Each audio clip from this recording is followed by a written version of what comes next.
Good morning, Gator Nation. Welcome back to the In All Kinds of Weather forecast. I am your host, Neil Schulman. You can follow me on Twitter at All Kinds Weather, on Instagram at All Kinds Weather Blog, on Facebook and YouTube under the name In All Kinds of Weather, and now under our second YouTube channel reserved specifically for content from the In All Kinds of Weather forecast, our new YouTube channel, the In All Kinds of Weather forecast. My co-host Chris Yanes is on with us today. You can follow him on Twitter at Mr. Chris Bits. 3 Gator coaches have departed the program in recent days out of nowhere. Defensive coordinator Patrick Toney, tight ends coach William Peagler, and wide receivers coach Kiri Colbert all decided that they would like to go on to the NFL. We'll talk about all that momentarily, but first, quick word about our sponsors/partners. We are proudly partnered with the Gator Good Foundation, the nonprofit organization that works to send underprivileged Gator fans to the swamp. We collect donations from fans and use them to bring someone to his or her first ever Florida Gator football game, all expenses paid. If you believe you or someone you know is worthy of the honor for next season, please email us at gatorgoodfoundation@gmail.com. Of course, as always, donations are very much appreciated. So to donate to our cause, please go to our website, gatorgoodfoundation.com, and click on the donate button.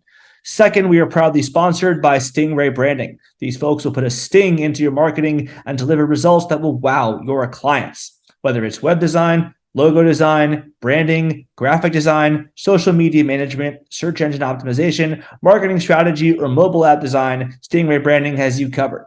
If you or someone you know needs professional help in any of the above, here are 3 great reasons why you should choose Stingray Branding. 1 is it is a veteran-owned business. Can't think of a much better way to properly thank those who serve our country than by giving the business. 2, it's run by a UF alum and diehard Gator fan. And 3, they've got the personal stamp of approval from In All Kinds of Weather as they produced our new logo and our new website and the new Gator Collective website and the new Gator Collective logo and the Gator Good Foundation website. And they do all the marketing for the Charleston Gator Club. And they've still got more Gator-related projects coming up over the horizon. So if you're listening to this podcast and you need assistance in any of the aforementioned area for your company or business, rest assured that Stingray Branding will more than take care of you. To view their services and rates, go to stingraybranding.com. Now, with that said, Chris, let's get right into it. I'm not really surprised by the fact that Florida has to replace 3 assistant coaches this offseason. I am surprised by the timing of it, though. I think a lot of us kind of thought there would be some staff turnover this offseason, but December came and went, January came and went, and then most of February came and went. And when we all went to bed on Tuesday, February 21st, our coaching staff was still completely intact as it was at the end of last year. And I think at that point, we all thought it would just stay that way. Now here we are late on Thursday. Y'all hear this Friday morning. All of a sudden, we have 3 staff vacancies to fill. So we'll talk about each one individually in a second. But first, big picture, spring practice is just a couple weeks away. What do you make of the timing of all this? Yeah, I think in a perfect world, we would have loved for these changes to occur earlier, preferably right after the signing day period. And of course, the signing day period now is a little bit weird because early signing day is a lot more important than February. Traditionally, a lot of these moves would happen after the early signing day in February. The traditional one in February. But nonetheless, I think that it's not, I guess, surprising in the sense that a lot more college coaches are starting to make the move to the NFL, right? We've seen Brian Johnson make that move to the Philadelphia Eagles, and he is reportedly going to be the next offensive coordinator after being in the NFL for a few years. And now we're seeing guys like Coach Kiri Colbert, Patrick Toney, and William Peagler making the move to the NFL. The college game is a very demanding job now, especially with the advent of NIL and recruiting. NFL, while it does have its high-pressure stakes to win and win quickly, it doesn't come with the loaded pressure of all the hours and the extra work that you have to put in the college game. So I think now that the NFL offseason has been kind of pushed to a later starting date, now that the Super Bowl is in the second week of February, some of these coaching moves I think are going to start happening at this time. We're going to see other Power 5 schools start to be affected by it, and Florida just happens to be one of the first ones to see it. It's always Florida who's the first to feel it, right? Florida was supposedly the one who made the first NIL blunder with Jaden Rashada. Now Florida is the first one to feel the effects of the NFL's prolonged season and later Super Bowl than usual. But yeah, I mean, something's going to have to be done right now. Florida's got 3 staff vacancies, and we can talk about the timing of it being unfortunate for Florida. We can talk about how some are addition by subtraction, even maybe. We'll get to that in a second, but it's still work that Billy Napier has to now go out and do that he didn't necessarily think he would have to do maybe that long ago. One of his moves, I will say, has already seemed like it's been made. So maybe he was more prepared than I'm giving him credit for now, but he should be thinking about spring practice. He should be thinking about the install period of spring practice and getting the players more familiar with the playbook, especially the new guys. He should be thinking more about what he's going to do with the few weeks he's allotted for spring practice. And now he has work to do in filling out his staff. So it all started overnight between Tuesday night and Wednesday morning. News started leaking out that defensive coordinator Patrick Toney was leaving for the Arizona Cardinals. And Chris, I'm kind of torn between 2 takes on this one. On the one hand, Toney was the defensive coordinator for the single worst Florida defense since the Japanese surrender at the end of World War II. On the other hand, he was overseeing a major scheme change with a lot of players who weren't his. And now this year, he was going to have a lot more continuity on his depth chart, a lot of returning pieces, a lot of veterans who'd been through the grind before with the playbook, which does typically lead to a massive improvement. And speaking of, he did oversee a massive improvement from year 1 to year 2 of running his own defense the last time he was under Billy Napier. I know that's Louisiana and this is the SEC. This is Florida. It's a little different. I get it, but there is a precedent of him overseeing the kinds of improvement the Florida fans are expecting to see in his second year, which is obviously now not going to happen. So I don't know. Is this a good thing or is this a bad thing that we don't have Patrick Toney anymore? I'm kind of in the middle on this one. I think, as we mentioned, we've had 3 departures, and I have 3 different feelings about each one on the spectrum. So starting off with the defensive coordinator and the departure of Patrick Toney, I'm honestly kind of in the middle. I think it would have been nice to see the continuity of another as your defensive coordinator to stay and to be with the guys that he started to recruit and have the players remain on the defense and start that he liked. And I think there are a lot of good components to this defense coming up this season where I would have liked to have seen his scheme. However, as we've seen, Coach Austin Armstrong is coming in. If that is the case, then the scheme isn't really going to change from year 1 to year 2. It's just the defensive coordinator and who's calling the plays will. So scheme-wise, I think we're going to be okay.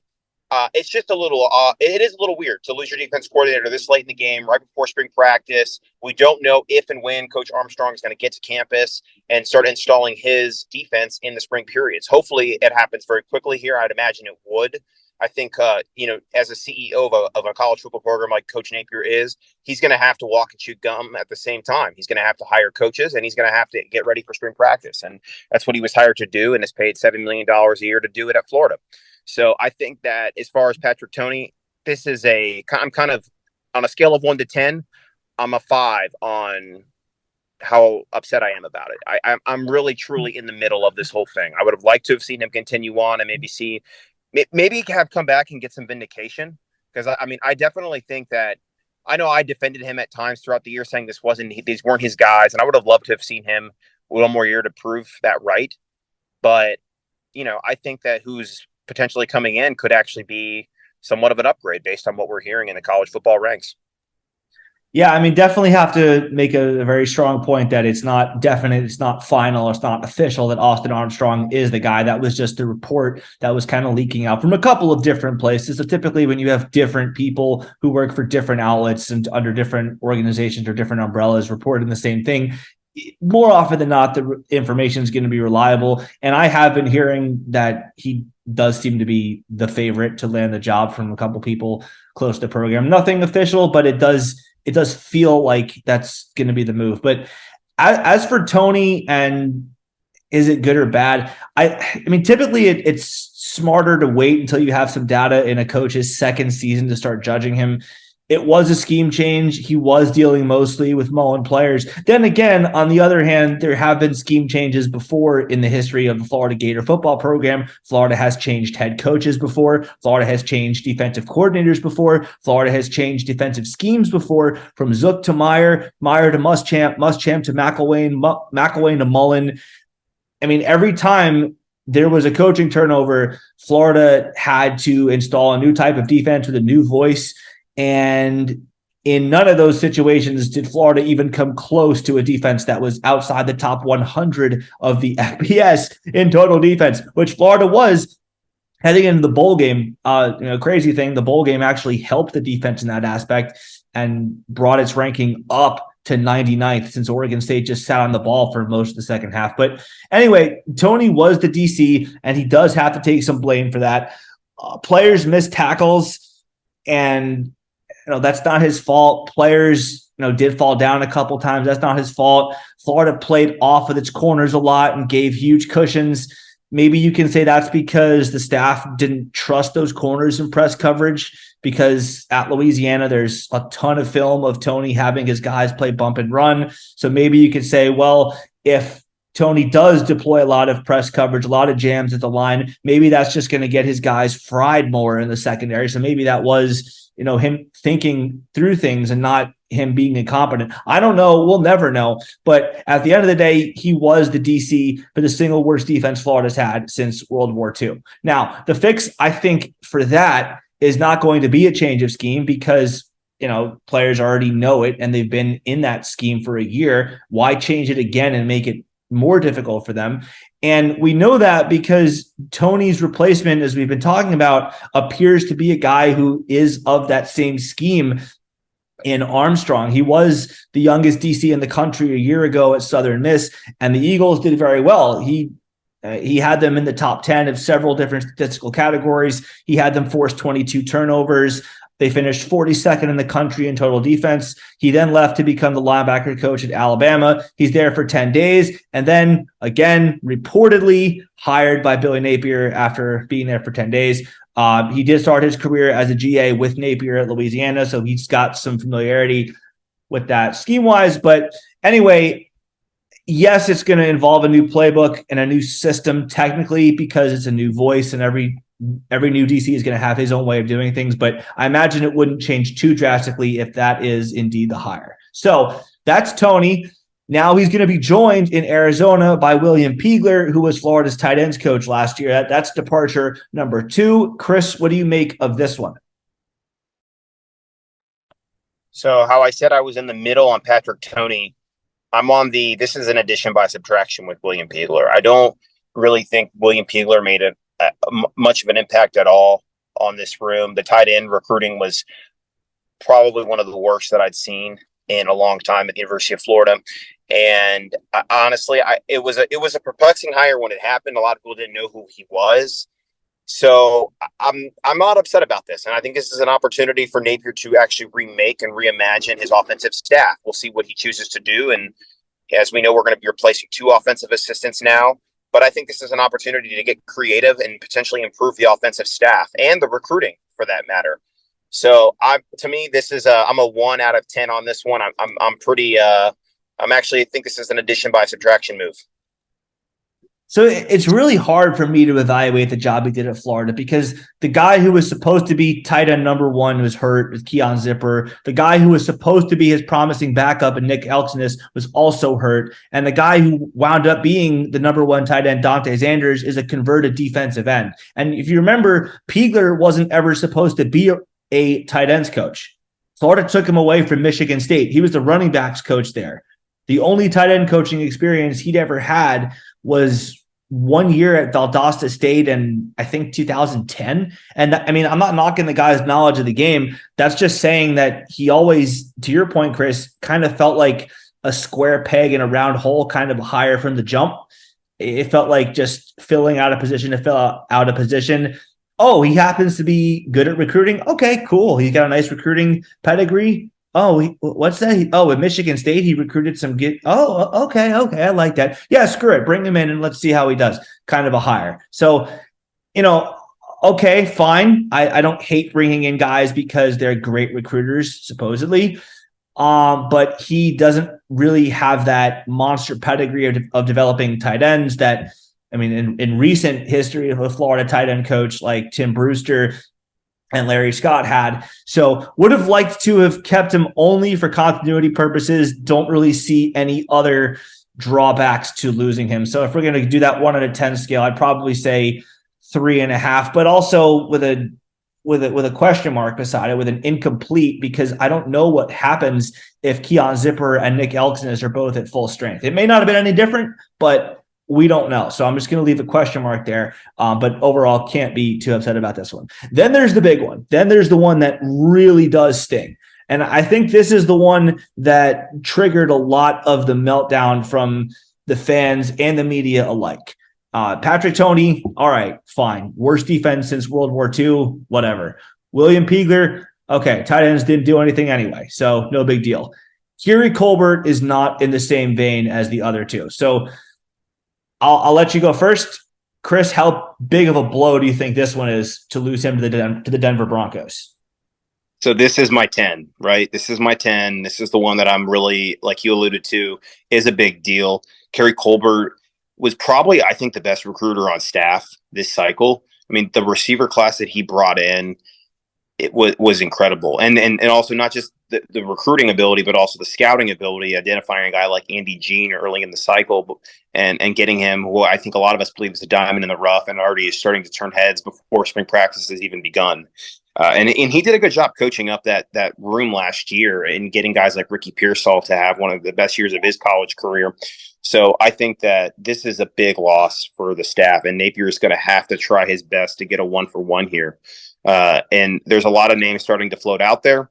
There's guys like on staff, David Decker, who's the assistant receivers coach. A lot of believe he's a rising star in the coaching ranks. And, some people also believe he had a lot to do with the recruiting wins that Kiri Colbert was responsible for. So if he ends up being, a promoted hire within staff, I wouldn't be upset about it. Although a lot of fans are starting to mention names like former head coach Jeff Scott at USF. I've even seen Ike Hilliard as a name thrown around as somebody people would like to bring home. Even seen guys start bringing up Dallas Baker. But I definitely think that Napier is going to have to get a splash hire here because Kiri Colbert was one of the best, one of the more surprising hires when he first came to Florida, but a very welcomed one who has an incredible NFL pedigree. It's no surprise that he's now headed back to the NFL.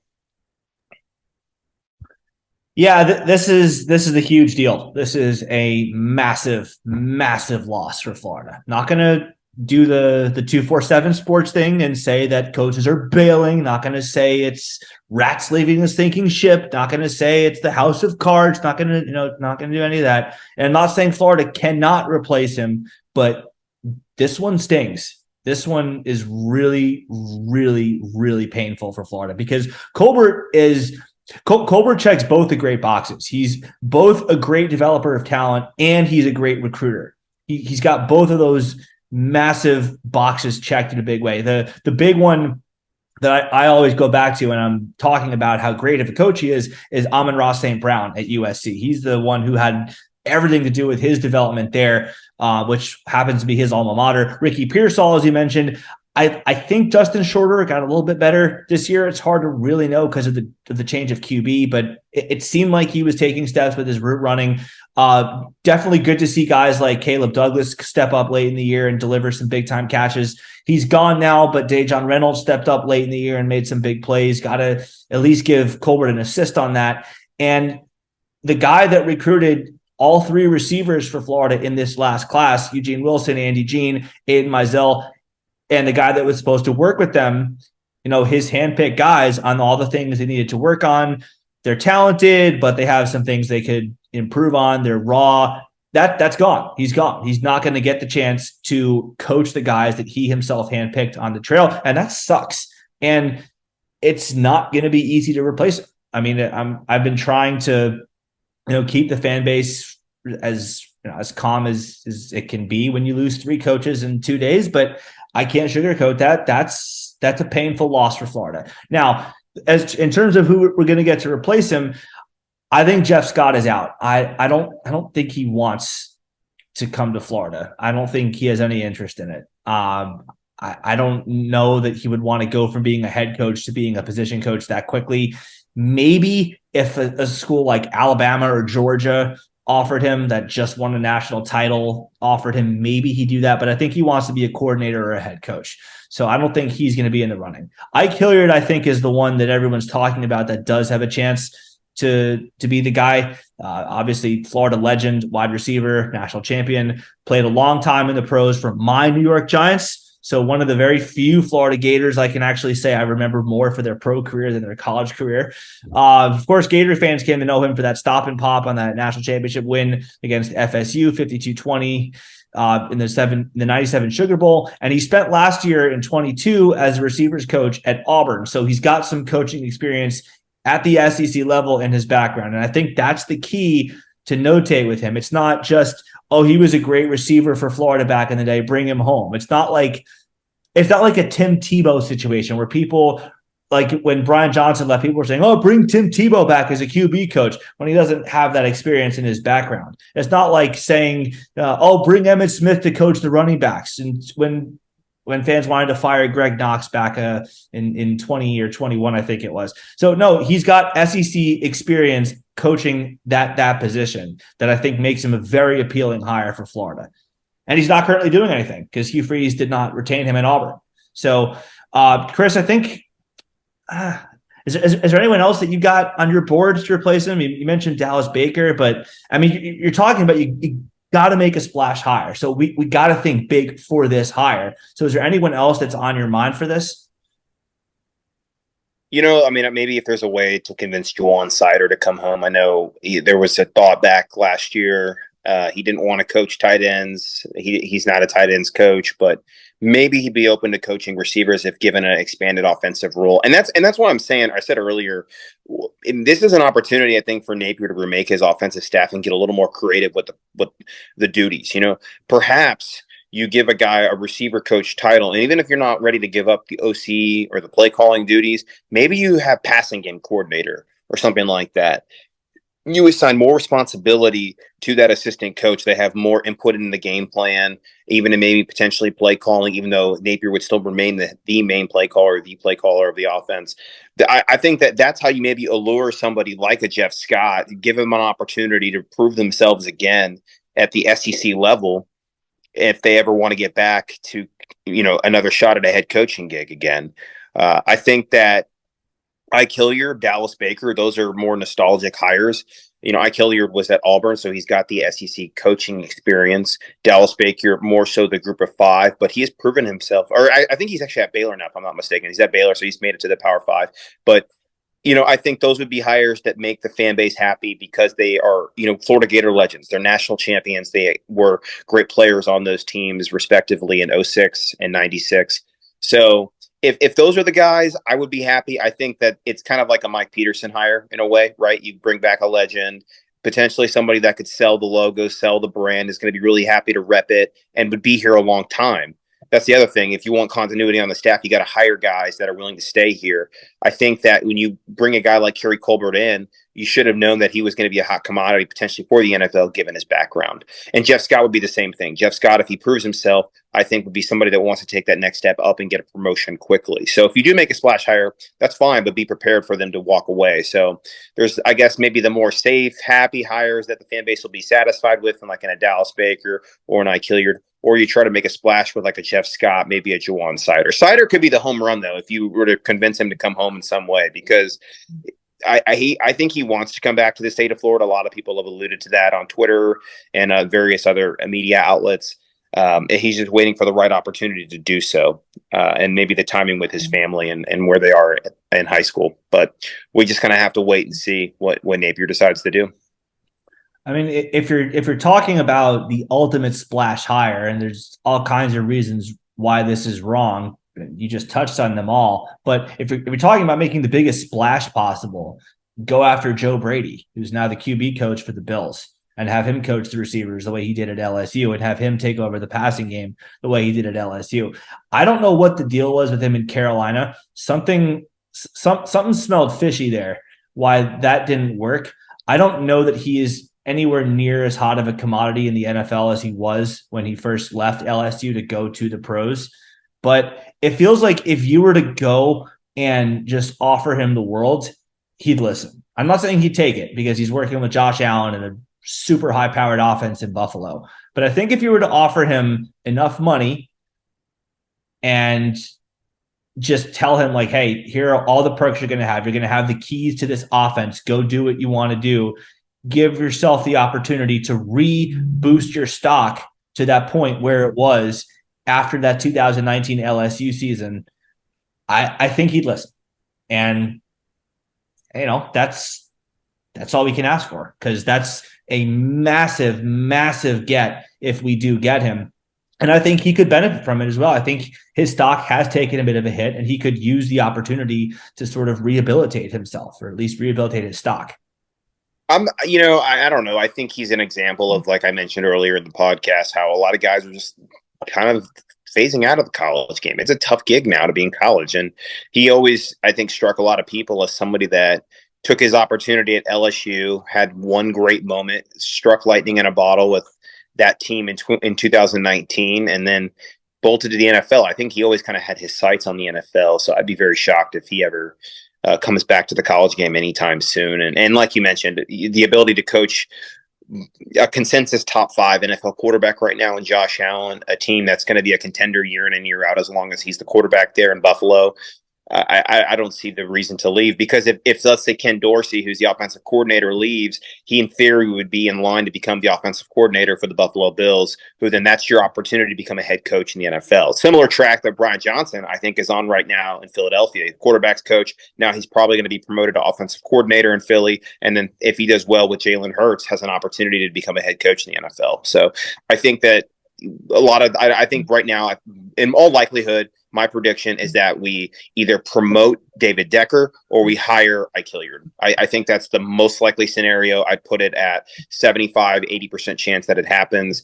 And if it does, I don't think it's a bad hire. It's just not a splash hire, which, as I think a lot of people have just kind of come to know and expect of Billy Napier right now. The biggest splash hire Billy Napier made was luring away Coach Corey Raymond from LSU to Florida, which many people, I don't think, are talking about this, now will likely coach the entire secondary, because before he was just coaching DBs, now also will probably coach safeties, because Patrick Toney was coaching safeties as well. Yeah, no, I mean, those are all good points. Like I said, I don't think it's especially likely that the Florida goes even and attempts to get Joe Brady. I'm just saying that his stock has taken a massive blow from where it was a couple of years ago. And he might be willing to look at Florida as the opportunity to do to his stock what he did with it in 2019 at LSU. I think he might be looking for that opportunity to re-loft it up to the stratosphere where it was. And after 1 year, get himself another offensive coordinator job in the NFL like he got with the Panthers. I don't think that he's going to be a quarterback's coach forever. So I think if you're going to make him the offer of, co-OC, passing game coordinator at Florida, that could entice him. And if you remind him of what happened the last time he took such a job in the SEC, I think he'd be intrigued. Like I said, I don't think that's ultimately what happens. And like you said, if you do get him, if you do make any splash hire for that matter, he's probably not going to be here for more than a year, at most 2 years. So that's not going to help for continuity. Like you also said, I think the move is going to be one of promoting David Decker or Ike Hilliard. If there's a third option, maybe Dallas Baker. I'm not seeing Jeff Scott. I don't think he has any interest in taking that big of a step down, even to go to a program like Florida. I'm just not seeing it. And I will say about David Decker that he is a rising star, to your point. So if that is ultimately what Florida does, I don't think it's going to be that square peg in the round hole kind of deal. That I think the best example of that is Bush Hampton back in the day. You remember that? I don't think it's going to be of that nature, because Decker is he actually just got named to the 30 under 30 list for the National Our Coaching Community Organization. That's the name of it. It's called Our Coaching Community. That's its name. And he got named to the 30 under 30 list. And just today, Kerry Colbert gave him his endorsement for it. So I wouldn't be upset with that because he does have the hand in the recruitment of Aiden Mizell, Andy Jean, and Eugene Wilson. He has worked at Florida. He has worked under Colbert. He is his understudy, so to speak, at that wide receiver coach position. So continuity, check.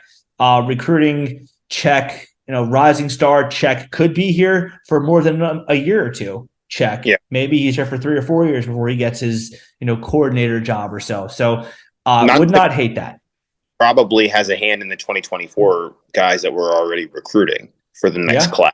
Sure. Oh, and that goes to your point of continuity. But and one more point I'll make too, and a lot of people I think get upset at Napier for not going out and making a splash hire. What Napier's strategy seems to be is he goes after the young up and coming guy who's looking to prove themselves.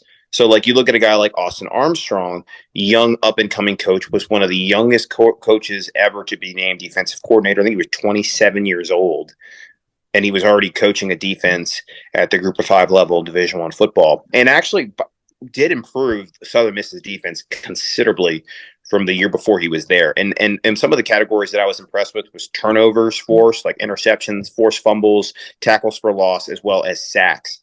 And if you have an opportunity, there's some clips floating out there. Go look at him break down film. And he was actually breaking down film from Georgia when they played Florida a couple of seasons ago, albeit it was the 2020 game when we beat them, actually. But just the way he talks about and breaks down film, it's so easy to understand, but it's clear, concise, and it definitely very motivating actually to listen to. So I could see how he would just captivate a room.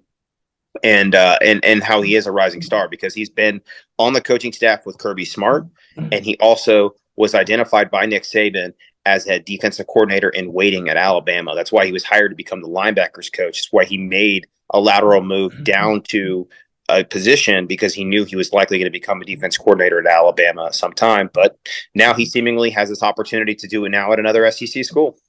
Yeah, not a lateral move, a step down, a considerable step down from defensive coordinator to linebackers coach. Although when you get the defensive coordinator in waiting tag, it's I don't know. At Alabama, your defensive you're 30 years old, you're defensive coordinator in waiting, and you're coaching 5-star linebackers. I mean, I don't know. Right. I think it's at least a lateral move, and I'm sure the pay probably was about the same. So, he was probably pretty happy to do it. Jeff Scott would be a massive step down from head coach to position coach. Yeah, I don't think this is anywhere close to that, but it's true. You just have that many more bosses, I guess. Yeah. But yeah, we'll see. I mean, it's like I said, like the only way you get a guy like Jeff Scott is if you give him a good title, and that might be play calling duties. I just don't think he wants it in either way. I mean, we'll see. My guess is that he just doesn't have any interest in it. Jawan Sider strikes me as another one that just doesn't seem likely. I think if Jabbar Jalouk were to move on, then you target him for the running backs coach. I think that's what he wants to do. I don't think you're going to get him as tight ends coach. And we saw what happened when Dan Mullen tried to move him to tight ends coach. He left immediately. And I don't think he's going to want receivers coach for that same reason. I think his heart lies with the running backs. If he's going to take another position, it would be a step up as the offensive coordinator, which maybe, but I would say Florida needs a great recruiter and they need a great offensive mind for those two spots on the offense. Defensively, I mean, it seems like we got our guy there, but if it's not Austin Armstrong, I want someone like him. I want a young, hungry, very, very, very hot commodity in the coaching ranks, the way that Armstrong was. If it's not him, I want someone with a similar profile to him. But we'll see, man. I mean, it's not fun that we have to talk about this in late February. The calendar's going to turn to March very soon, and we don't know who 3 of our coaches are going to be for spring practice. So that's not good. But it is what it is. Napier's going to do what he can do to fill his staff out as best he can, and all we can do is just sit back and root for them to pan out. Absolutely. So I think that's going to do it for this episode of An All Kinds of Weather Forecast. If you enjoyed our show, please give us a 5-star rating and a nice review on Apple Podcast. Definitely would appreciate that. Shout out to our new YouTube channel, the An All Kinds of Weather Forecast. We're going to start pumping out more content there. An All Kinds of Weather is still a bit in a transitional phase right now, but most of our content will be available there, as well as on Apple Podcasts and Spotify, Google Podcasts and Pocket Cast and Anchor and all those other platforms that y'all have probably been listening to this podcast to before. But just go ahead, give us a subscription on the new YouTube channel. We would definitely appreciate that as well. Chris, hopefully we got some good hires, some good news to talk about soon. But until then, stay safe, stay healthy, and go Gators. Go Gators.